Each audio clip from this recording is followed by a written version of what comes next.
नमस्कार दोस्तों, Saraswati study channel आपका हार्दिक अभिनंदन व स्वागत करता है। दोस्तों, आज की जो हमारी वीडियो है वो है व्यंजन का वर्गीकरण और जिसका आधार है प्राणवायु की मात्रा।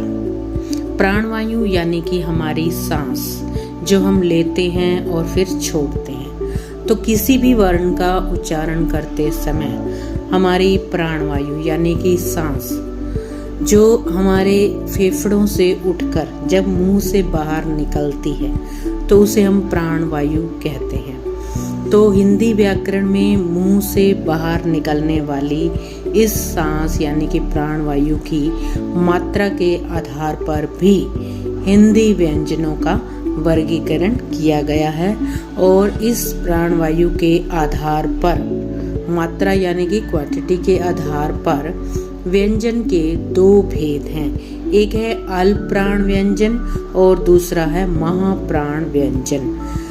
अल्प प्राण व्यंजन जैसे कि नाम से ही पता चल रहा है, अल्प यानी कि थोड़ा।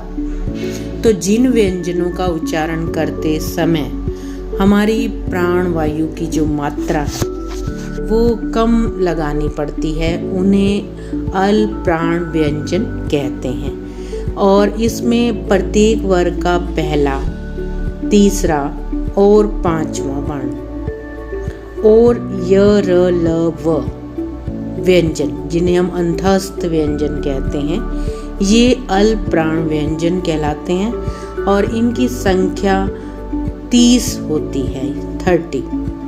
अल्प प्राण शब्द अल्प और प्राण इन दो शब्दों से मिलकर बना है। तो जहाँ अल्प यानी कि कम इसका अर्थ होता है और प्राण का अर्थ हमारी प्राणवायु से लिया जाता है, तो अल्प प्राण का अर्थ कम प्राणवायु होता है।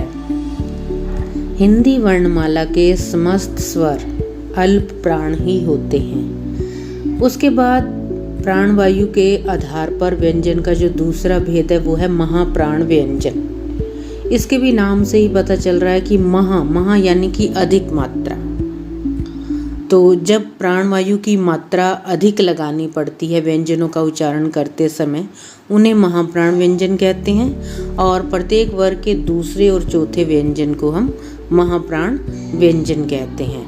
महाप्राण व्यंजनों की संख्या जो है वो 14 यानी कि 14 होती है। तो महाप्राण शब्द जो है वो महा और प्राण इन दो शब्दों से मिलकर बना है। तो ये थे व्यंजन के प्राणवायु की मात्रा के आधार पर दो भेद, अल्प प्राण और महाप्राण। दोस्तों, जो कॉम्पिटिटिव एग्ज़ाम होते हैं उनके अंदर इन वर्णों से रिलेटेड किसी भी तरह के प्रश्न पूछे जाते हैं। तो हमारी जो ये वीडियो है आशा करते हैं आपके लिए महत्वपूर्ण सिद्ध होगी। चैनल को सब्सक्राइब अवश्य करें, वीडियो को लाइक करें।